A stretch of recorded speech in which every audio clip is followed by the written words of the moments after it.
que nous en forme et que nous t'ai passé une très bonne journée sous protection, bon Dieu.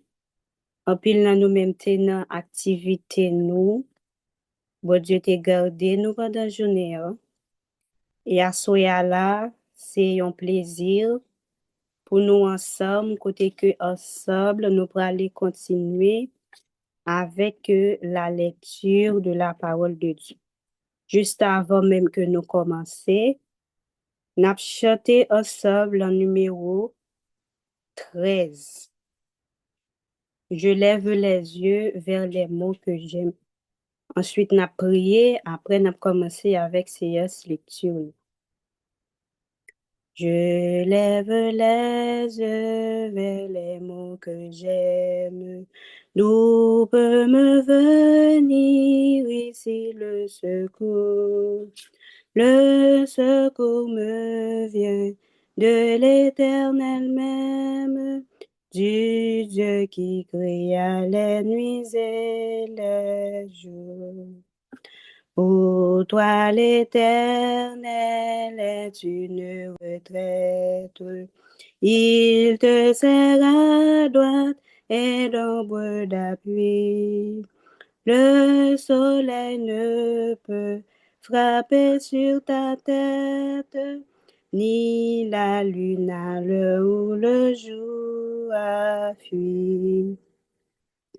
Il te gardera de tout mal possible. Il garde ton âme, il garde tes jours. Il te gardera, rentrer sans paisible. L'Éternel sur toi veillera toujours. Nous prions. Éternel, notre Seigneur, notre Dieu, nous disons merci pour grâce, pour bonté, pour miséricorde, pour souffle de vie qui est encore dans nous-mêmes. Merci pour journée en côté que en pile dans nous tenant activité personnelle nous ou pas quitter nous pour côté nous ou t'es bon côté nous ou t'es avec nous. Mais à soya côté que nous réunis ensemble, nous allons continuer avec séance lecture parole. N'a mando va prendre place parmi nous, restez bon côté nous, pas quitter nous seuls. Nous prions comme ça au nom de Jésus. Amen. À soya, nous continuons avec séance lecture nous, côté que nous allons pour nous lire ensemble. Exode chapitre 19, chapitre 20 et chapitre 21. On a commencé avec Exode chapitre 19.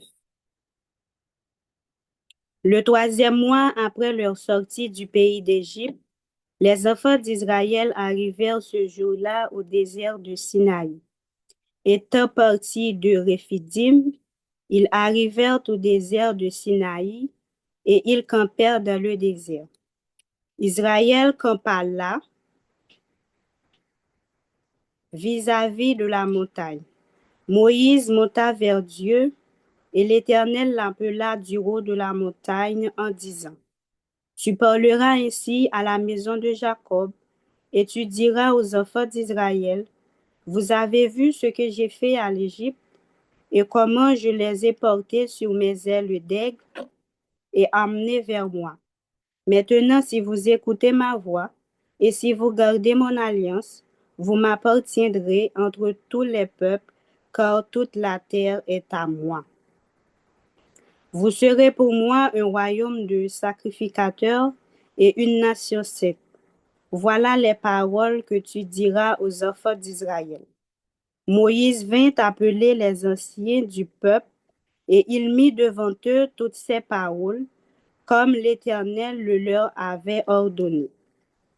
Le peuple tout entier répondit, nous ferons tout ce que l'Éternel a dit. Moïse rapporta les paroles du peuple à l'Éternel. Et l'Éternel dit à Moïse, voici, je viendrai vers toi dans une épaisse nuée, afin que le peuple entende que je parlerai et qu'il ait toujours confiance en toi. Moïse rapporta les paroles du peuple à l'Éternel. Et l'Éternel dit à Moïse, va vers le peuple, sanctifie-les aujourd'hui et demain, qu'ils lavent leurs vêtements, qu'ils soient prêts pour le troisième jour. Car le troisième jour, l'Éternel descendra aux yeux de tout le peuple sur la montagne de Sinaï. Tu fixeras au peuple des limites tout à leur tour et tu diras, gardez-vous de monter sur la montagne ou d'en toucher le bord. Quiconque touchera la montagne sera puni de mort. On ne mettra point la main sur lui, mais on le lapidera, on le percera de flèches. Animal ou homme, il ne vivra point. Quand la trompette sonnera, ils s'avanceront près de la montagne. Moïse descendit de la montagne vers le peuple. Il sanctifia le peuple et ils lavèrent leurs vêtements. Et il dit au peuple, soyez prêts dans 3 jours, ne vous approchez d'aucune femme. Le troisième jour au matin, il y eut des tonnerres, des éclairs et une épaisse nuée sur la montagne.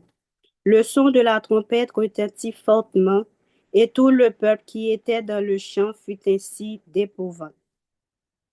Moïse fit sortir le peuple du camp à la montagne de Dieu, et ils se placèrent au bas de la montagne. La montagne de Sinaï était toute en fumée, parce que l'Éternel y était descendu au milieu du feu. Cette fumée s'élevait comme la fumée d'une fournaise, et toute la montagne tremblait avec violence. Le son de la trompette retentissait de plus en plus fortement. Moïse parlait et Dieu lui répondait à haute voix. Ainsi l'Éternel descendit sur la montagne de Sinaï. Sur le sommet de la montagne, l'Éternel appela Moïse sur le sommet de la montagne et Moïse monta.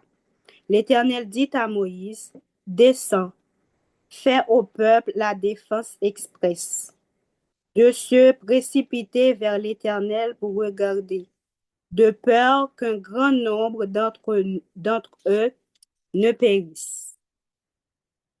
Que les sacrificateurs qui s'approchent de l'Éternel se sanctifient aussi, de peur que l'Éternel ne les frappe de mort. Moïse dit à l'Éternel, le peuple ne pourra pas monter sur la montagne de Sinaï, car tu nous as fait la défense en express en disant, fixe des limites autour de la montagne et sanctifie-la. L'Éternel lui dit, va, descends, tu monteras ensuite avec Aaron, mais que le sacrificateur et le peuple ne se précipitent point pour monter vers l'Éternel, de peur qu'il ne les frappe de mort. Moïse descendit vers le peuple et lui dit ces paroles. Chapitre 20. Alors Dieu prononça toutes ces paroles en disant, je suis l'Éternel ton Dieu qui t'ai fait sortir du pays d'Égypte, de la maison de servitude.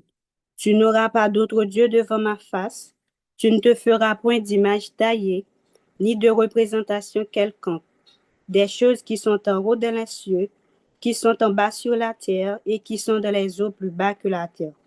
Tu ne te prosterneras point devant elles et tu ne les serviras point.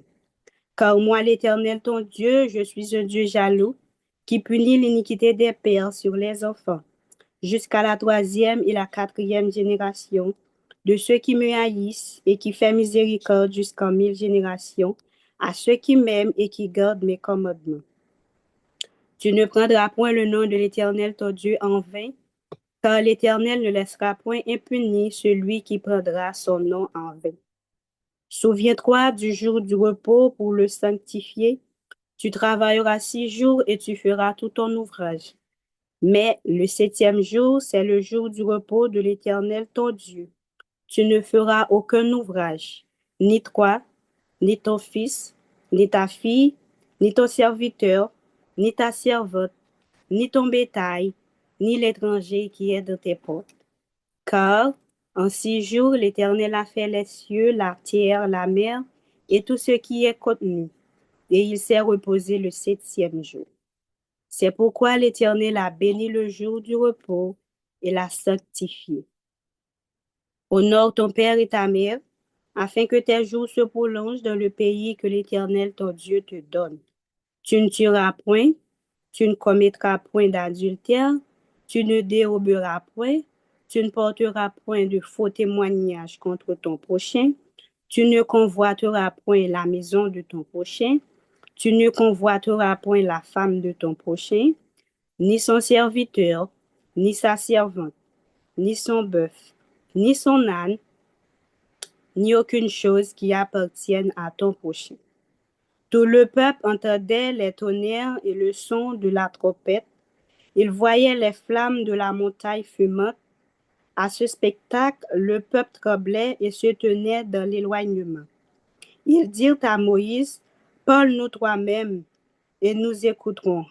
Mais que Dieu ne nous parle point, de peur que nous ne mourions. Moïse dit au peuple, ne vous effrayez pas, et c'est pour que vous ayez sa crainte devant les yeux, afin que vous ne péchiez point.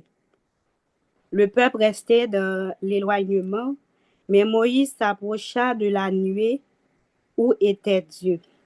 L'Éternel dit à Moïse, tu parleras ainsi aux enfants d'Israël. Vous avez vu que je vous ai parlé depuis les cieux. Vous ne ferez point des dieux d'ardeur et des dieux d'or. Vous me les associez, vous ne vous feriez point.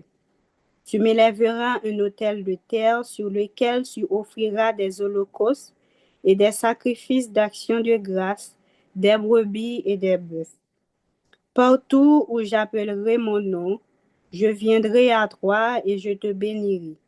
Si tu m'élèves un autel de pierre, tu ne le bâtiras point en pierre taillée, car en passant ton ciseau sur la pierre, tu la profanerais. Tu ne monteras point à mon autel par des degrés, afin que ta nudité ne soit pas découverte. Le chapitre 21.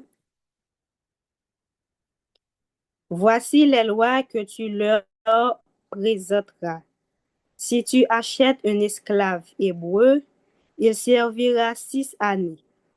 Mais la 7e, il sortira libre sans rien payer. S'il est entré seul, il sortira seul. S'il avait une femme, sa femme sortira avec lui. Si c'est ton maître qui lui a donné une femme et qu'il en ait eu des fils et des filles, la femme et ses enfants seront à son maître, et il sortira seul. Si l'esclave dit, j'aime mon maître, ma femme et mes enfants, je ne veux pas sortir libre, alors son maître le conduira devant Dieu et le fera approcher de la parole, de la porte ou du poteau. Et son maître lui percera l'oreille avec un poinçon, et l'esclave sera pour toujours à son service. Si un homme vend sa fille pour être esclave, elle ne sortira point comme sortent les esclaves. Si elle déplaît à son maître qui s'était proposé de la prendre pour femme, il facilitera son rachat, mais il n'aura pas le pouvoir de la vendre à des étrangers après lui avoir été infidèle. S'il la destine à son peuple, il agira envers elle selon le droit des filles. S'il prend une autre femme, il ne le retranchera rien pour la première, à la nourriture, aux vêtements et au droit conjugal. Et s'il ne fait pas pour elle ces 3 choses, elle pourra sortir sans rien payer, sans donner de l'argent. Celui qui frappera un homme mortellement sera puni de mort. S'il ne lui a point dressé d'embûche et que Dieu lui fait tomber sous sa main, je t'établirai un lieu où il pourra se réfugier. Mais si quelqu'un agit méchamment contre son prochain, en employant la ruse pour le tuer, tu l'arracheras même de son autel pour lui faire mourir. Celui qui frappera son père ou sa mère sera puni de mort. Celui qui dérobera un homme et qui l'aura vendu ou retenu entre ses mains sera puni de mort. Celui qui maudira son peuple ou sa mère sera puni de mort. Frappe l'autre avec une pierre ou avec le poing sans causer sa mort, mais en l'obligeant à garder le lit, celui qui aura frappé ne sera point puni dans le cas où l'autre viendrait à se lever et à se promener dehors avec son bâton. Seulement, il le dédommagera de son interruption de travail et il le fera soigner jusqu'à sa guérison. Si un homme frappe un bâton son esclave, un homme ou femme, et que l'esclave meurt sous sa main, le maître sera puni. Mais s'il survit un jour ou deux, le maître ne sera point puni, car c'est son argent.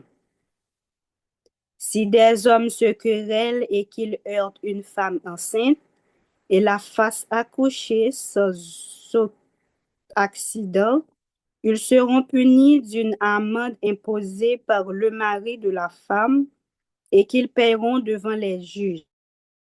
Il y a eu un acte œil pour œil, dent pour dent, main pour main, pied pour pied, brûlure pour brûlure, blessure pour blessure, meurtrissure pour meurtrissure.